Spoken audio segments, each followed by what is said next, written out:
How to enable screenshot privacy on Facebook. What's up everyone? In this tutorial I'm going to show you guys how you can enable your screenshot privacy on your profile picture on Facebook. So if you want to guard your profile picture from being screenshotted, you just have to follow these steps very carefully.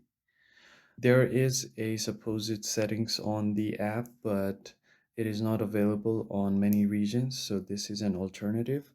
Just open your Chrome browser, and from here you can search for mbasic.facebook.com, and from here you just tap on first link, enter your login credentials so that you can log into your account.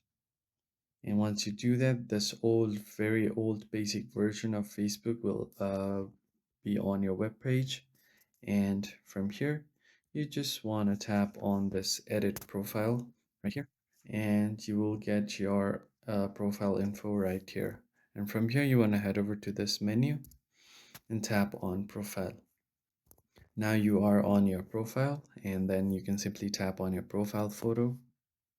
And once you do that, if you zoom in a bit, you can see a guard profile picture option right besides your name. This is not available on my phone, unfortunately, because it's not available on my region right now. But if you have it in your region, then you can see the guard profile picture option right here. You can just turn it on and you should be done. Your profile picture won't be then people won't be able to take screenshot of your profile picture. Found the video helpful? Hit the like button and subscribe. I'll see you on the next one.